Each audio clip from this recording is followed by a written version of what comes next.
should be loyal to him. He also voiced his frustration in saying that he can impose punishing embargoes. He said he could destroy another country's trade, but that he can't charge another country a tariff like the ones that he had been trying to impose. And that's because the Supreme Court found that that was illegal, that it broke the law, that if he wants to do that, he has to work through Congress. That is how the checks and balances work in our democracy. And the president making it very clear he doesn't like it. He thinks he has a workaround, though, and he is not going to be deterred. Mary, thank you. Let's get to Elizabeth Schulze now, who covers all things business for us. Elizabeth, I guess, first of all, how is the big board reacting to what the president is saying right now? And what happens to the roughly dozen trade deals that Trump has already negotiated and were in the works? Right now, Kara, we are seeing stocks trade a bit higher, about 200 points up on the Dow in the wake of this move. But really what we've seen is a lot of back and forth in the markets today as traders and businesses try to make sense of exactly what is the tariff policy here going forward. On the one hand, you have the Supreme Court striking down about 70% of the president's tariffs, and the expectation had been that that money would be refunded, though the president said that's something that's going to take years to play out in court. But in the same beat now, you have the president announcing this new 10% tariff on global imports. And one analyst I was just texting with back and forth said that the money from that section that he's invoked, section 122, which has never been invoked by a president before, that money could replace a lot of the money that was going to be basically have to be refunded from those Supreme Court tariffs that were just struck down. So what the president here, as Mary said, is doubling down, and this means that businesses are once again trying to look at this policy and say, what does this mean for us? Perhaps even more uncertainty after this decision and after the president's remarks. And then there's a whole discussion about refunds. The president pointing out the Supreme Court didn't even mention that, and he's saying, I guess we're going to be in court for the next 5 years. Elizabeth, thank you. Let's go to Chief Washington Correspondent Jonathan Karl now. John, what a significant ruling in terms of limiting presidential power over trade and economic policy. And not only that, but the president of the United States, the way he's talking about the Supreme Court this way.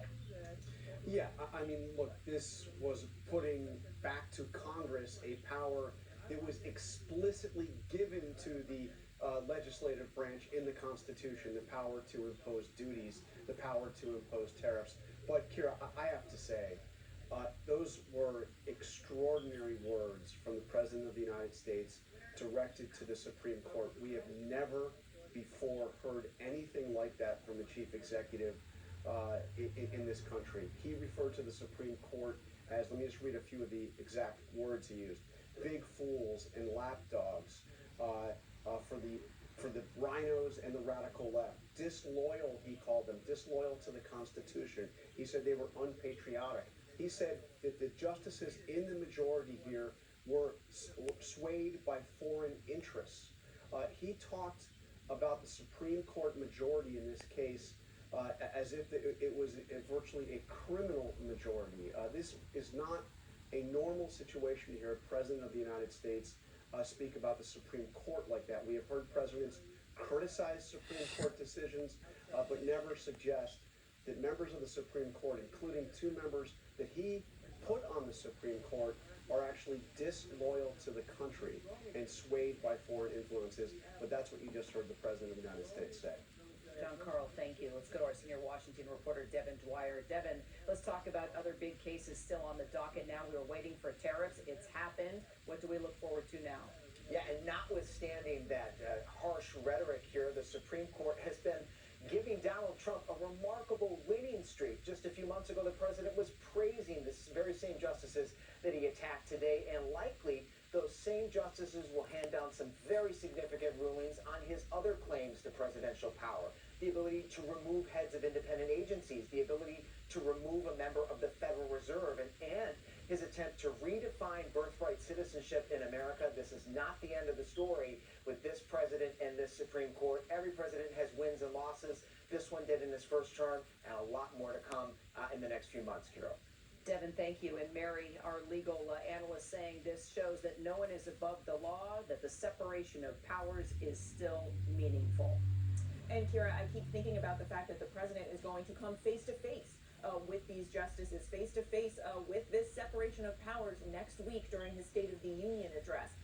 considering the language that the president just used to describe the justices, calling them unpatriotic and disloyal. It will be remarkable to see them in the same room in the chamber next week. But yes, the president is really having to grapple with the limits of his presidential power and now coming up with workarounds and ways that he can try to get around this court ruling so that he can continue to use punishing tariffs and the threat of them and the leverage of them as a way to move ahead with his agenda, because that's what these tariffs have been.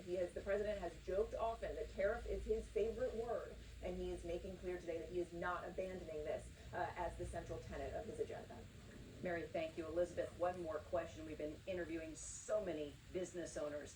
What does this mean now? What kind of impact will this have on companies, not only that exist now in the United States, but companies that agreed to build here in the United States? I've been talking, Kira, to so many of those business owners we've been speaking with over the past basically year as these tariffs have gone into place. Overwhelmingly a sigh of relief that on the one hand you have the Supreme Court saying that a lot of these tariffs will be invalid and that they could get those refunds even if it is a drawn out process. One business I was just talking to said they have a line item in their budget every month where they pay these IEEPA tariffs, the ones that were just struck down. They hope that that's money that can come back into their business's bank account, that they could use that to pay their employees higher wages, they said, or maybe even lower prices that they've had to raise, and maybe that could mean lower prices for consumers. Team, thank you so much. Again, today the nation's highest court invalidating Trump's global tariffs ruling in a 6-3 decision. Our coverage does continue on ABC News Live and abcnews.com. We're going to return now to our regular